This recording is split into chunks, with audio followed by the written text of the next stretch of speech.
My girlfriend laughed. Of course I told my friends about your small problem. I said nothing. Then I accidentally forwarded our steamy texts to her dad when returning his lost USB stick I found in her bag. The silence from her side is golden. I'm Patrick, 28 male. Until about 3 weeks ago, Catherine, 26, was it for me. 2 years together. Good years, I thought. Easy rhythm, future talks, all that. There was a personal issue. My issue. Let's call it performance anxiety, leading to a quicker finish than ideal. PE, if you know, you know. I was self-conscious, shared it only with her. She seemed supportive. It's okay, babe, we'll figure it out. Sweet, right? Or so I thought. Cut to 3 weeks ago. Saturday night. Catherine's chill girls' night in with Rachel, Heather, and Janet. I was home. Around 10 p.m., I realized I'd left my noise-canceling Sennheisers in Catherine's car. Needed them for an early work flight the next morning. Texted her, hey, still up? Left my headphones in your car, mind if I grab them quickly? Reply, sure, doors unlocked, we're just gossiping, lol. Drove over. Her building's quiet. I let myself in, calling softly, Catherine? Just me. No answer. Then giggles from her bedroom, door ajar. I heard my name. Then it. Rachel's voice braying. Seriously though, how does he even last long enough for you two? Catherine? My Catherine. Voice dripping with mocking amusement. Oh my goodness, Rachel, sometimes it's like, blink and you miss it. Remember that time after my cousin's wedding? 30 seconds, tops. We call it his sprint finish now. Full on, side-splitting laughter. Janet. No way. Catherine, you're brutal. Does he know you tell us this stuff? Pfft. Of course I told my friends about his small problem. What else are best friends for? Besides, it's hilarious. You should see his face sometimes. All serious, like he's trying to defuse a bomb with a faulty wire. More laughter. I just stood there, frozen. World tilted. Not just sharing personal stuff, the glee, the mockery, our intimate moments as cheap laughs. My supportive girlfriend. My blood turned to ice. I didn't barge in or yell, not my style. I'm a slow burn, planner type. Quietly I backed out, unnoticed. Headphones could wait. Driving home, engine humming, my mind raced with chilling clarity, not anger. This wasn't a mistake. It was a fundamental lack of respect, a betrayal so profound it vaporized everything. At home, I sat in the dark. Shock wore off, replaced by cold, hard resolve. She made me her punchline. The next morning, I was packing for my flight. Catherine had been over a few days prior and left her usual trail. Lip gloss and earring and a small black Kingston USB stick on my desk. I'd asked her about it before. Oh, that's my dad's, she'd said vaguely. He needed me to save some boring work files for him. Keep forgetting to give it back. Her dad, Mr. Walter Henderson, owned Henderson Hardware. Pillar of the community type, a bit old-fashioned, definitely valued his reputation. An idea, very quiet, very methodical, began to form around that USB stick. I said nothing to Catherine that day. Update 1. Thanks for the responses and support. It helps. Here's the next part. That Sunday, after discovering Catherine's betrayal and before my work trip, my mind was a whirl. I felt this desperate need to understand how I could have missed this side of her. I remembered she'd sometimes use my laptop if hers was charging. On a hunch, I checked my browser history for cloud storage sites she might have accessed. Bingo. She'd logged into her personal cloud drive and forgotten to log out.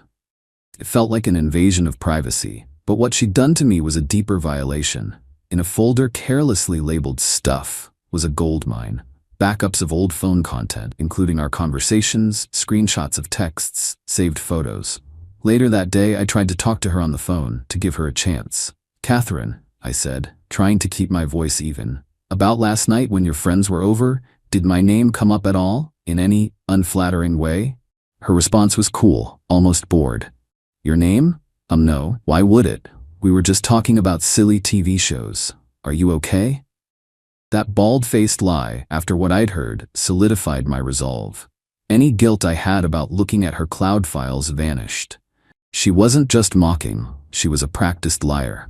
I spent some time that evening going through those files, downloading anything that showed the stark contrast between her private mockery and her explicit expressions of desire for me. It was all there. I went on my 3-day work trip. Radio silence from me was unusual. Catherine texted, "Have a good flight, babe X, miss you." I gave curt answers. I needed to finalize the plan involving her dad's USB. My revenge wouldn't be a Hollywood plot. I'm an IT project manager. I deal with data, systems, meticulous execution. My plan would be appropriate, proportional, and, importantly, deniable. The core was Mr. Henderson's USB stick. She said he needed boring work files. I had a different set in mind. Those texts and photos from her cloud backup, explicit, R-rated, things no conservative, image-conscious father should see, would paint a very interesting picture of her, especially against her sprint finish comments. When I got back from my trip, I was all smiles. Hey, sorry I was quiet. Work was just intense. Catherine seemed relieved. The next day, I found the USB again. Oh, hey, Catherine, I totally forgot your dad's USB was still on my desk. I should get this back to him. Yeah, probably, she said, phone-focused. You can just drop it with him if you're passing by. No worries, I replied. What files did he need on it again? Want to make sure it's all there. My voice was a masterpiece of casual helpfulness.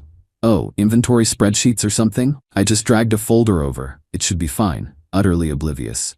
Perfect. On my computer, I created a new folder on Mr. Henderson's USB. Important. Backup. Inside, I meticulously placed screenshots of her most colorful texts to me. A few of the more suggestive photos she'd sent, no explicit faces for my own deniability.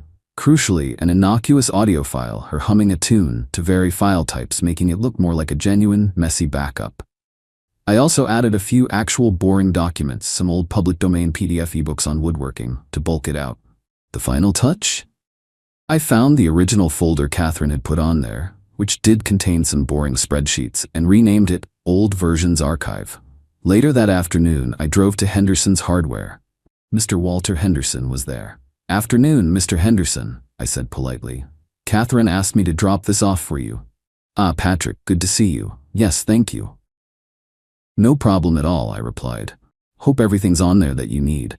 Catherine wasn't too sure what was urgent, so I just made sure to put a backup of what looked like her recent personal stuff in that important backup folder, just in case. You know how it is, better safe than sorry. I gave a little tech guy shrug. He grunted. Right, kids these days. The rest of the day was quiet. Around 9 p.m., my phone buzzed. Catherine. Followed by, what'd you do? And then, Dad called me. He's beyond angry. What was on that USB stick, Patrick? I waited, typed back. The USB stick? Your dad's? I just gave it to him like you asked. Made sure to put your files in a backup folder for him. Why, what's up? The 3 dots indicating she was typing appeared and disappeared.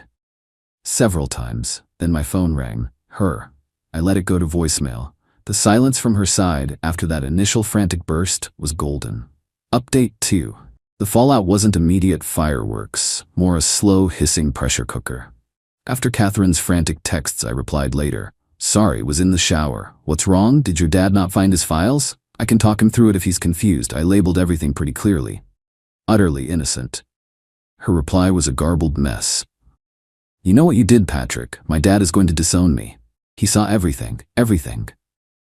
I played dumb. Everything? What are you talking about, Catherine? I just saw some spreadsheets in a folder you'd copied. What else was on there? The next day, Rachel, her primary cheerleader in Mocking Patrick Fest, DM'd me on Insta. Seriously, what is wrong with you? Catherine is a wreck. Her dad is losing his mind. You're an awful person for doing that to her. It was just girl talk. Are you going to ruin her life over a joke? My reply, hi Rachel. I returned a USB stick. As for girl talk, when it involves mocking personal private details shared in confidence, it stops being a joke and becomes a betrayal. Catherine knows what she said. Maybe ask her? Crickets. Then, she said you're twisting things. You're just so sensitive because you can't handle a little teasing. Grow up. I should grow up? Then came Heather and Janet with softer accusatory DMs. Patrick, Catherine is really upset. Can't you guys just talk this out? My responses were polite, brief, and pointed back to Catherine's actions. Later that evening, my doorbell rang. Her mom, Carolyn. She looked like she hadn't slept. Patrick, she started, wringing her hands. Walter, my husband, he's furious, livid. He saw those texts on the USB and the pictures. She looked horrified.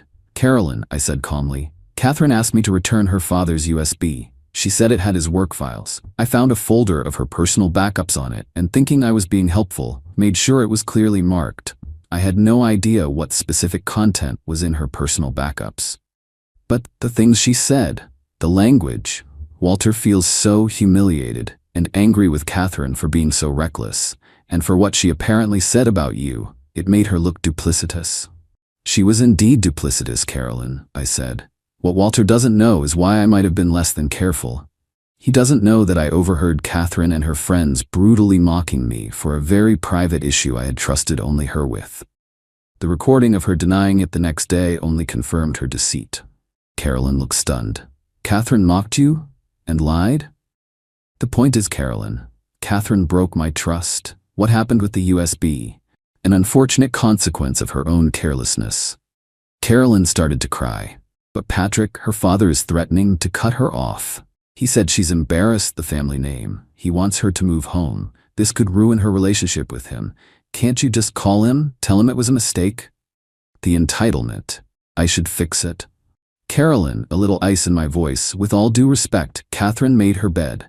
She ridiculed me, betrayed my confidence, and was careless. The consequences she's facing are a direct result of her choices. I felt a pang for Carolyn. I am sorry you're in this position, but this is between Catherine and her father, and between Catherine and me, there's nothing left. Carolyn left, defeated. Next morning, blocked calls from Catherine, then a text from a new number. You are a terrible person, Patrick. My dad is making me come to a family meeting. He's talking about my job, my apartment. You did this. You'll pay for this. I'll make sure everyone knows what a sick, twisted person you are. Ah, threats. Predictable. Little did she know I was prepared for that too. Update 3. Catherine's threat to make me pay wasn't idle. The family meeting with her dad apparently went badly.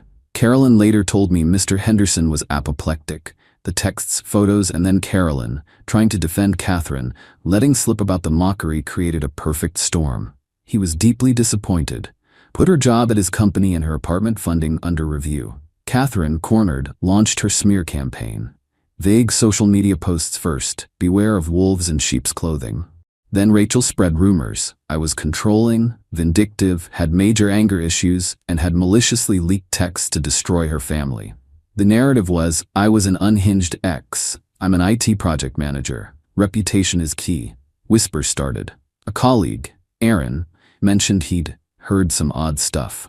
This was the dirty trick I'd anticipated. I was ready. During a minor argument weeks before the USB incident, Catherine had texted, You think you're so perfect, but everyone has secrets. I could ruin you if I wanted to. Just takes one well-placed rumor. She'd unsent it, but not before I'd screenshotted the preview. It had stuck with me, a little red flag, and I had the recording of her flatly denying the mocking incident. When the rumors got too close, I didn't engage publicly. First, a carefully worded email to Catherine, Rachel, Heather, and Janet. Subject, defamation and harassment. Body. Ladies, it has come to my attention that false and defamatory statements are being circulated about me. To be clear, 1. Catherine betrayed my trust by mocking a private medical issue. 2. The contents of the USB stick given to Mr. Henderson were there due to Catherine's own actions. My only action was returning property. 3. Any further attempt to damage my reputation will be met with appropriate legal action. I have documented evidence of Catherine's prior threat to ruin me with rumors, screenshot available, and a recording of her lying about the mocking incident.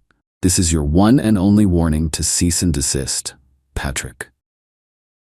Second, to key people like Aaron, I said. Going through a messy breakup with Catherine Henderson. She shared private stuff. I confronted her, she denied it, and now she's retaliating with lies. It's ugly, but I have evidence to refute anything. Just wanted you to hear my side. Aaron nodded. That's rough. Henderson Hardware? Good to know. I trust you over random gossip. The email's effect, potent. Panicked silence. Rachel went private. Heather and Janet vanished. Catherine called from a new number. Patrick, you can't threaten lawyers. I'll lose my job. My dad is barely speaking to me. You've done enough. Shrill. Catherine, my voice calm. I haven't done anything to you. You are experiencing the consequences of your actions. You mocked me. You lied. You were careless. Then you tried to defame me. These are the results. But it was just a joke. A silly joke. Are you really going to ruin my life over one silly joke? Was it one silly joke, Catherine, or a pattern of disrespect? Your joke was a betrayal. My actions are a response. You don't get to control the narrative by playing the victim. My friends won't even talk to me now because they're scared of your email, she cried. Rachel said you're unhinged. Rachel is entitled to her opinion, I said, but she's apparently wise enough to avoid a defamation lawsuit. You should learn from her. Goodbye, Catherine. I hung up. The satisfaction was quiet, like the calm after a nasty storm. Update 4. It's been a little over a month since D-Day, Discovery Day. The dust has settled. The silence from Catherine's side is complete. And honestly, it's peaceful. After my cease and desist email, the smear campaign died instantly. Rachel, Heather, and Janet are gone from my orbit. Good riddance. Consequences for Catherine were significant, entirely self-made. Mr. Henderson transferred her to inventory at a remote branch, counting bolts. A far cry from her social media guru role. Her allowance, funding her apartment, was cut. Last I heard, she was frantically looking for roommates. Her relationship with her father is in tatters. Carolyn still calls occasionally, just to talk. Sad, caught between her husband's rigid disappointment and her daughter's implosion. Walter barely speaks to Catherine. He told Carolyn, she showed us who she is. Now she has to live with it. Brutal, but true. Her social circle also took a hit. Not everyone finds cruel betrayal hilarious. The small problems she found so amusing?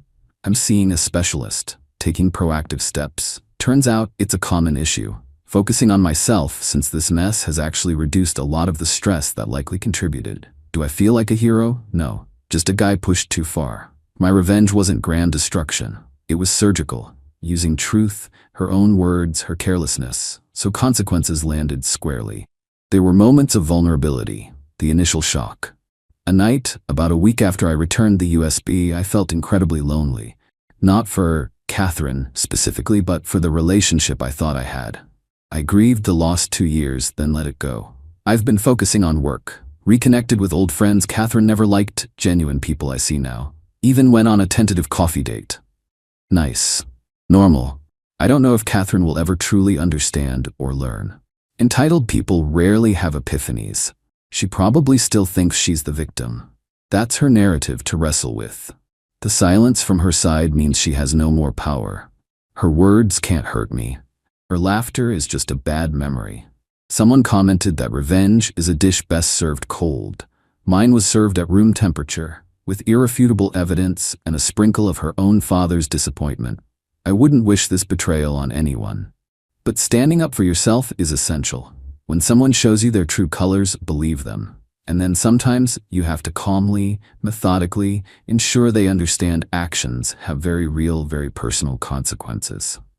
Thanks for listening, Reddit. It's been cathartic. Now I think I'll go enjoy the quiet.